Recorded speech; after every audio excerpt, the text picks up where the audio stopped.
সমস্ত প্রশংসা, সমস্ত গুণগান সেই মহান আল্লাহ পাক রব্বুল আলামিনের,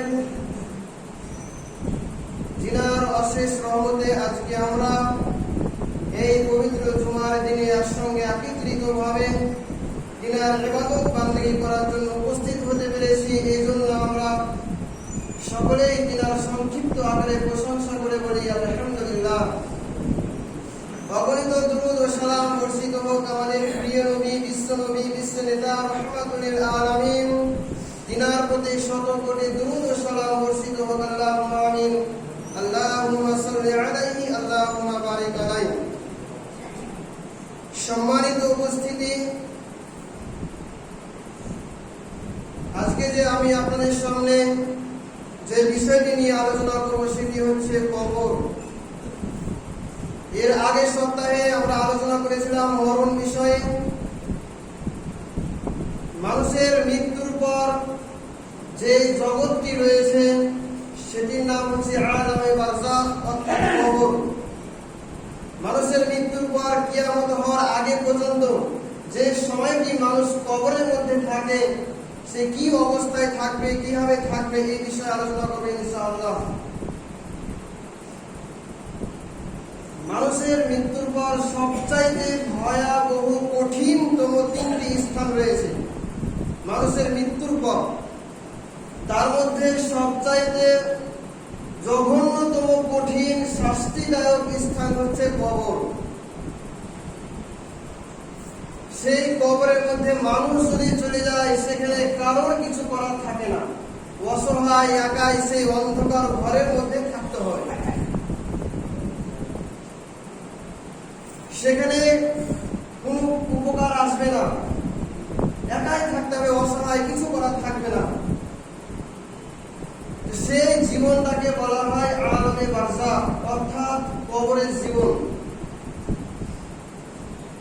তো এই কবর বিষয়ে কোরআন হাদিসে যতটা সম্ভব ততটাই আলোচনা করব। কবর এটা হচ্ছে আরবি শব্দ। এই শব্দটির অর্থ হচ্ছে কিছু গোপন করা, লুকানো, লুকিয়ে রাখা। অর্থাৎ একজন মানুষকে মাটির ভিতরে তাকে গোপন করে রাখার নাম হচ্ছে কবর।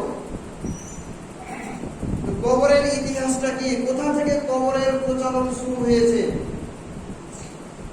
আমরা সকলে জানি যে আমাদের আদি পিতা আদম আলাইহিস সালামের পুত্র ছিল হাবিল এবং কাবিল। কাবিল এক সময় হাবিলকে হত্যা করেছিল। সেই ঘটনা আমাদের জানা আছে। সেই কাবিল হাবিলকে হত্যা করেছিল। সেই হত্যা করার পর তার ভাই হাবিলের মৃত্যু লাশ কোথায়, কি করবে, কিভাবে দাফন করবে, কিভাবে কবর করবে, এই নিয়ে সে টেনশন করছিল। সে কি করবে? তার মৃত ভাই লাশ নিয়ে এদিক থেকে ওদিক খানে ছুটে বেড়ায়, কিছু করার নাই। তখন আল্লাহ পাক রব্বুল আলামিন পবিত্র কোরআনুল কারীমে সূরা মাইদার 34 নম্বর আয়াতে বলেছেন, ফাবাসাল্লাহু গুরাবান ইয়াবহাসু ফিল আরদি। আল্লাহ পাক রব্বুল আলামিন একটি কাক পাঠালেন। সেই কাকটি মাটি খনন করতে আরম্ভ করলো এবং আরেকটি মৃত কাককে সেই গর্তের মধ্যে ফেলে দিয়ে তাকে মাটিতে ঢাকা দিল। একটি কাক এরকম করলো সেই কাবিলের সামনে। এখানে আল্লাহ পাক রব্বুল আলামিন কাকের কাছ থেকে কাবিলকে শিক্ষা নেওয়ার জন্য এই কাজটি করেছিলেন। তখন কাবিল সে কাকের মতো তার ভাইকে মাটি খনন করার পর সেই কবরের মধ্যে দিয়েছিল, অর্থাৎ তাকে দাফন করেছিল। এভাবে কবরের প্রচলন শুরু হয়েছে সেই হাবিল কাবিলের যুগ থেকে। এবং তাকে শিক্ষা অর্জন করতে হয়েছে সামান্য একটা কাকের কাছ থেকে। সে অন্যায় করেছিল তার ভাইকে হত্যা করে।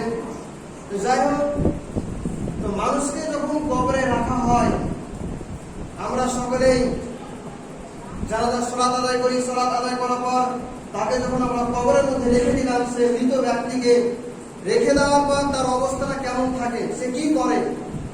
আমরা যখন মাটি দিয়ে চলে আসি, বারা ইবনে আযিব রাদিয়াল্লাহু তাআলা হাদিসটি বর্ণনা করছেন, রাসূল সাল্লাল্লাহু আলাইহি ওয়াসাল্লাম বলেছেন, যখন কোনো মৃত ব্যক্তিকে কবরের মধ্যে রাখা হয়, তখন আল্লাহ পাক রব্বুল আলামিন সেই মৃত ব্যক্তির মধ্যে আমার আত্মাকে প্রবেশ করানো হয়।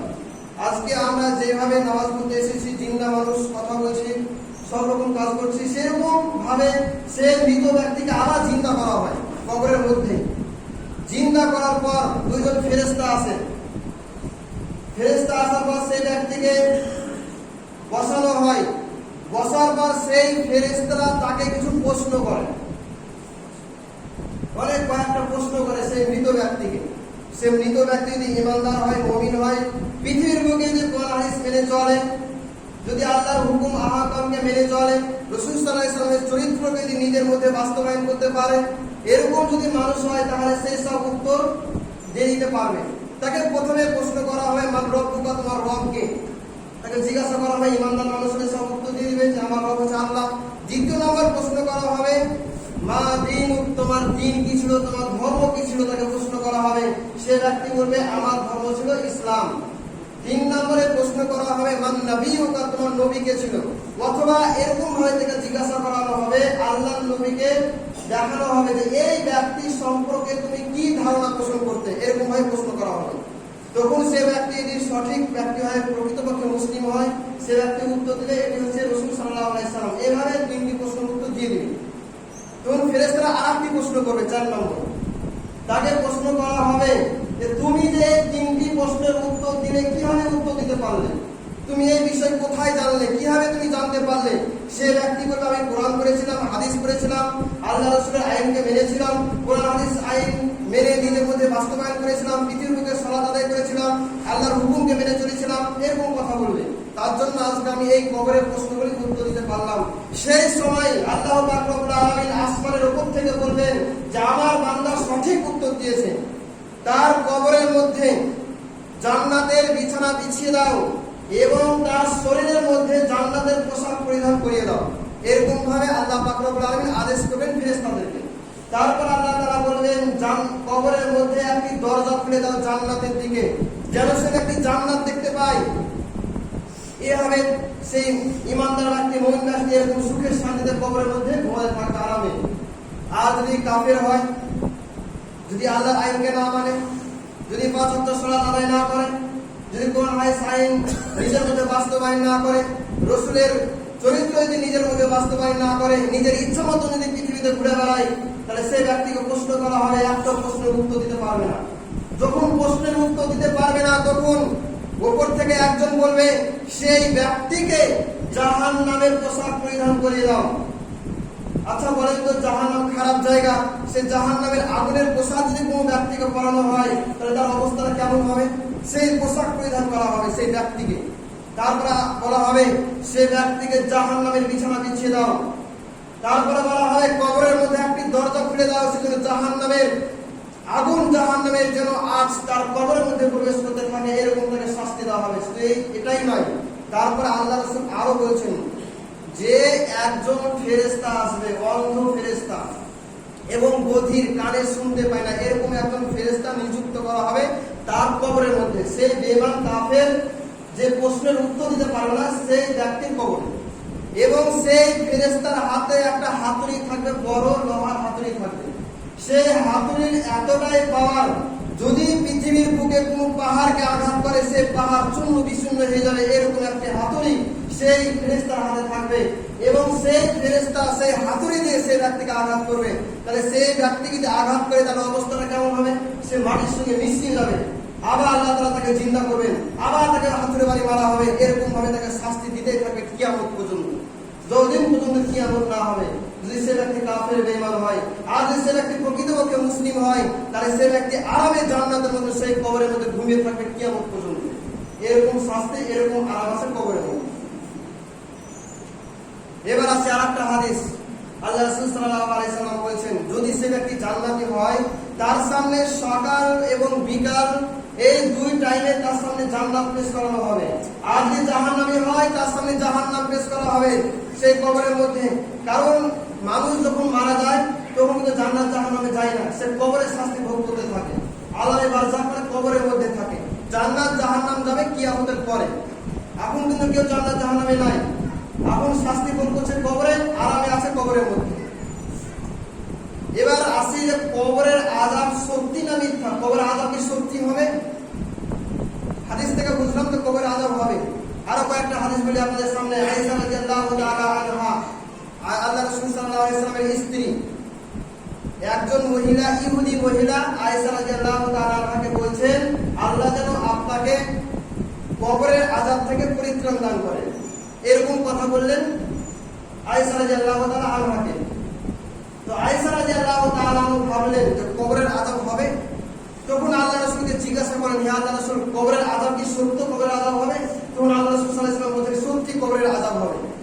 তারপর আয়েশা রাদিয়াল্লাহু তাআলা আনহা তিনি বলছেন, আল্লাহ রাসূল সাল্লাল্লাহু আলাইহি ওয়াসাল্লাম যখনই সালাত আদায় করতেন, সালাতের শেষে তখনই কবরের আযাব থেকে পরিত্রাণ চাইতেন, দোয়া করতেন কবরের আযাব থেকে বাঁচার জন্য। আল্লাহ রাসূল, এখন হিসাব করুন তো, যিনি আল্লাহ রাসূল, এর আগে এবং পরে সমস্ত গুনাহ ক্ষমা, তিনি জান্নাত যাবে নিশ্চিত, এরকম একজন ব্যক্তি আল্লাহর নবী, তিনি কবরের আযাব থেকে পরিত্রাণ চাইছেন। তাহলে হিসাব করুন তো, আমরা সাধারণ মানুষ, আমরা কত গুনাহ কাজ করছি, কত অন্যায় কাজ করছি, তাহলে আমাদেরকে কত কেমন ভাবে সেই কবরের আযাব থেকে পরিত্রাণ চাইতে হবে। আল্লাহ রাসূল যদি চায় কবরের আযাব থেকে পরিত্রাণ, তাহলে আমাদেরকে আরো বেশি বেশি করে কবরের আযাব থেকে পরিত্রাণ চাইতে হবে। উসমান রাদিয়াল্লাহু তাআলা আনহু তিনি বলছেন, উসমান রাদিয়াল্লাহু তাআলা আনহু তিনি ছিলেন মুসলিম জাহানের তৃতীয় খলিফা।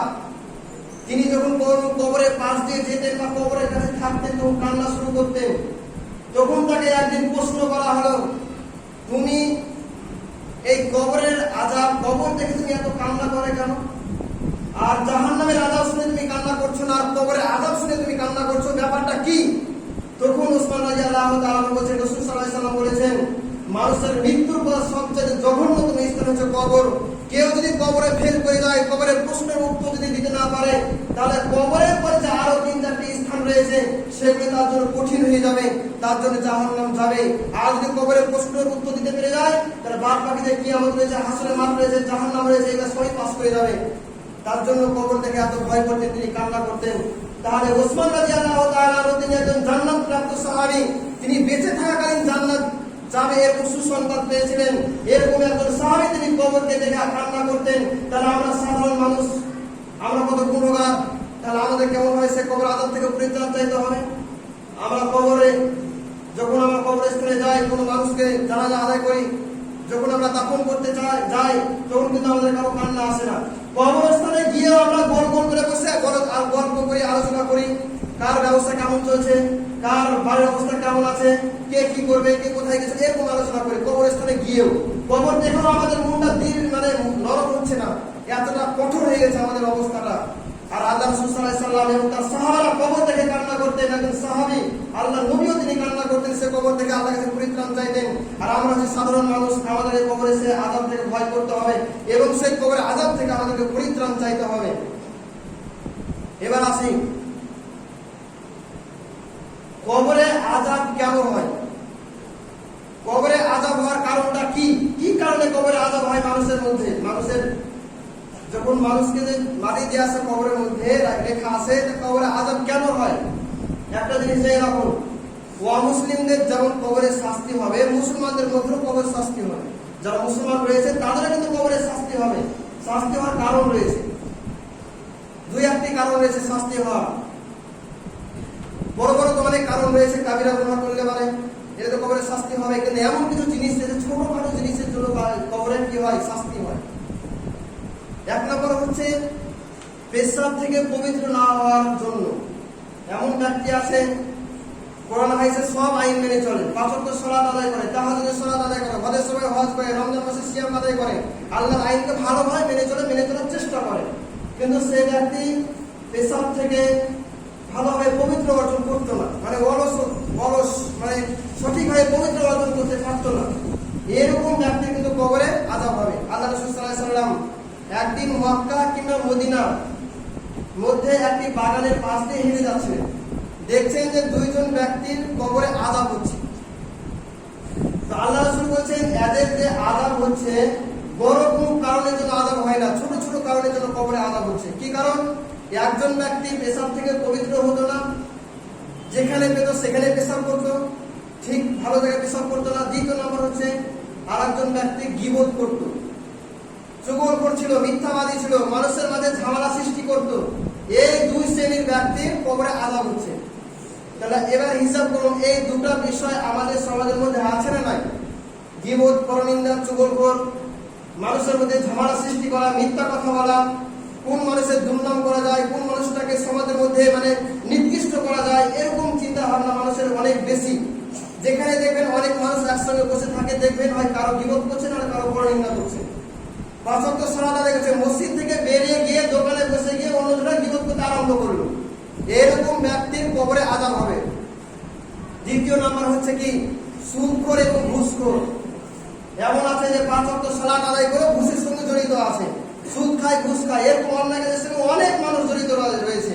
100-র মধ্যে 90% মানুষ এই খারাপ কাজের সঙ্গে জড়িত রয়েছে, ঘুষ এবং সুদের সঙ্গে আছে জড়িত। অবশ্যই প্রত্যেকটা মানুষ, বেশিরভাগ মানুষ আছে। তাহলে এদের কিন্তু কবরে আযাব হবে। অমুসলিম তো দূরে থাকলো, তাদের কবরে আযাব হবে। একজন 5 ওয়াক্ত মুসল্লি এরকম খারাপ কাজের সঙ্গে লিপ্ত থাকার জন্য, সামান্য মিথ্যা কথা বলার জন্য, চুগলখোরের জন্য, পেশাব থেকে পবিত্র হতো না এবং সুদ ঘুষের সঙ্গে লিপ্ত থাকতো, এই জন্য তাদের কবরে আযাব হবে একজন মুসলমান হয়েও। এবার আসি, কবরে তো আযাব হবে, কিন্তু কবরের হাত থেকে আমরা কিভাবে বাঁচবো? কবরের হাত থেকে বাঁচার উপায় কি? কবরের আযাব থেকে কিভাবে মুক্তি পাবো আমরা? আমরা তো প্রত্যেকটা মানুষের কবরে আযাব কিছু না কিছু কারণ হবে। আমরা তো অনেক গুনাহ কাজ, খারাপ কাজ করে থাকি। যেরকম পরিস্থিতি বর্তমান চলছে, ফিতনা ফাসাদের যুগ, মানুষের প্রতিটি পদে পদে গুনাহ, যেদিকে তাকাই সেদিকে গুনাহ। তো এরকম পরিস্থিতির মধ্যে যদি মানুষ মারা যায়, তার কবরে যে আযাব হবে, এই আযাব থেকে পরিত্রাণ আমরা কিভাবে পাবো? 1 নম্বর হচ্ছে আমাদেরকে বেশি বেশি আল্লাহর দোয়া, জিকির, আজকার বেশি বেশি করে করতে হবে, অর্থাৎ পরহেজগারি বেশি হতে হবে। আর একটা জিনিস, মানুষ যদি ক্ষতিগ্রস্ত হয় তাহলে কিন্তু কবরে আযাব হবে। ক্ষতিগ্রস্ত বলতে কি বুঝি আমরা? আল্লাহ পাক রব্বুল আলামিন সূরা আসরের মধ্যে বলছেন যে ইন্নাল ইনসানা লাফি খুসরিন, প্রত্যেকটি মানুষ হচ্ছে ক্ষতিগ্রস্ত, প্রতিটি মানুষ ভুলের মধ্যে রয়েছে। আল্লাহ পাক রব্বুল আলামিন এই কথা বললেন। তারপরে আল্লাহ পাক রব্বুল আলামিন বলেছেন ইল্লাল্লাযিনা আমানু। এখানে ইল্লা শব্দটি নিয়ে আসা হয়েছে। ইল্লা এটা আরবি ব্যাকরণে ইস্তাসনা বলা হয়, আর ইংরেজিতে বলা হয় অ্যাকসেপ্ট, কিছু সংখ্যক লোককে বাদ দেওয়া হয়েছে ইল্লা দ্বারা। ইল্লাল্লাযিনা, তারা নয়, ওইসব মানুষেরা বাদ, তারা ক্ষতিগ্রস্ত নয়। কারা? ওয়ামিলুস সালিহাত। ইল্লাল্লাযিনা আমানু, যারা ঈমান এনেছে। ঈমান বলতে কি বুঝি আমরা? ঈমান মানে বিশ্বাস, যারা আল্লাহকে বিশ্বাস করেছে, আল্লাহর হুকুম আহকামকে বিশ্বাস করেছে, ফেরেশতার প্রতি ঈমান এনেছে, রাসূলের প্রতি ঈমান এনেছে, কুরআন ও হাদিসের প্রতি ঈমান এনেছে, এগুলোকে যারা বিশ্বাস করে সেটাকে বলা হয় ঈমান। দ্বিতীয় নম্বর হচ্ছে ওয়ামিলুস সালিহাত। আমল আমল, সালেহ নেক আমল যারা করেছে পৃথিবীতে। আমল অনেক রকম আছে, যারা নেক সঠিক আমল যারা করেছে তারা এই ক্ষতিগ্রস্ত নয়। তারপরে বলছেন ওয়াতাওয়াসাউ বিল হাক্কি ওয়াতাওয়াসাউ বিস সাবর, যারা হকের দাওয়াত দিয়েছে পরস্পরকে এবং পরস্পর যারা ধৈর্যের উপদেশ দিয়েছে, তারা ধৈর্য ধারণ করেছে। 4টি জিনিস যারা করবে তারা ক্ষতিগ্রস্ত নয়, বাদ বাকি তারা সবাই ক্ষতিগ্রস্ত। নাম্বার 1 যারা ঈমান এনেছে, 2 নম্বর যারা নেক আমল করেছে, 3 নম্বর যারা হকের দাওয়াত দিয়েছে, সত্য কথা বলেছে, হকের সঙ্গে জড়িত থেকেছে, 4 নম্বর যারা ধৈর্য ধারণ করেছে, ধৈর্যের উপদেশ দিয়েছে। যারা এই 4টি বিষয় যারা নিজের মধ্যে বাস্তবায়ন করতে পেরেছে তারাই ক্ষতিগ্রস্ত নয়। আর ক্ষতিগ্রস্ত যারা হবে না তাদের কবরে আযাব হবে না। আর যদি ক্ষতিগ্রস্ত হয়, ক্ষতিগ্রস্ত এখানে পরকালের কথা বোঝানো হয়েছে। পরকাল ক্ষতিগ্রস্ত তার কবরের শাস্তি শুরু হয়ে যাবে, কবে সে ক্ষতিগ্রস্তের মধ্যে পড়ে থাকবে। তাই এই 4টি জিনিস আমাদের মধ্যে বাস্তবায়ন করতে হবে। আর একটি বিষয়, কবরে আযাব থেকে মুক্তির উপায়। হয়তো যারা মারা গিয়েছে তারা পৃথিবীতে ভালো সেরকম আমল করতে পারেনি, এবং যারা আমরা পৃথিবীতে বেঁচে আছি আমরা একদিন কবরের মধ্যে যাব। যদিও কোনো কারণে কবরের আযাব হয়, তবু আল্লাহ রাসূল সাল্লাল্লাহু আলাইহি ওয়াসাল্লাম সেরকম অপশন দিয়েছে যে এই কাজগুলি করলে তোমাদের কবরের আযাব থেকে পরিত্রাণ দেওয়া হবে।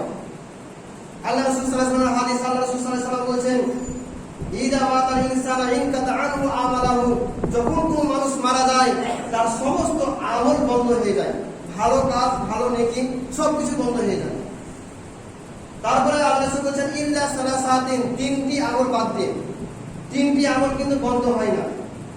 1 নম্বর হচ্ছে সাদকাতুন জারিয়া, যারা সাদকা করেছে, দান করেছে, তাদের কিন্তু আমল বন্ধ হবে না। এই সাদকা করার কারণে, দান করার কারণে সে ব্যক্তি যদি কবরে আযাব হয় আর জীবিত অবস্থায় যদি সেই দান সাদকা করে যেতে পারে, এই দান সাদকা করার কারণে তার কবরের আযাব থেকে সে একটা মুক্তি পাবে। এত বড় ব্যাপার একটা সুন্দর। যদি আপনার সমর্থ অনুযায়ী, যতটা সমর্থন হয়েছে সেই অনুযায়ী আপনি দান করেছেন পৃথিবীর বুকে, সেই দান করার কারণে আপনার কবরের আযাব থেকে আপনাকে মুক্তি দেওয়া হয়।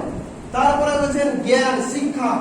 পৃথিবীতে বেঁচে থাকা অবস্থায় এমন শিক্ষা অর্জন করেছিল যে শিক্ষা অর্জন করার কারণে মানুষ উপকার হয়েছে, মানুষকে সঠিক জ্ঞান দিয়েছে, ভালো উপদেশ দিয়েছে।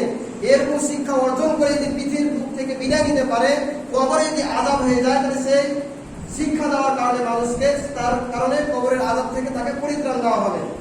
তারপরে আল্লাহ রাসূল বলছেন নেক সন্তান, ভালো সন্তান যদি পৃথিবীতে জন্ম দিয়ে যেতে পারে কবরের মধ্যে, সে সন্তান যদি সত্যিকারে কোরআন হাদিস অনুযায়ী জীবনযাপন করতে পারে, চরিত্রবান হতে পারে, সেই সন্তান তার জন্য দোয়া করবে।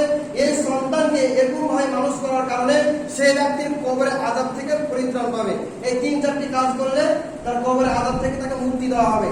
আমরা এর আগে দেখলাম যে সাহাবাদের কবরে আযাব হয়েছিল সামান্য ছোট ছোট কারণে, তাহলে আমাদেরও কবরে আযাব হতে পারে।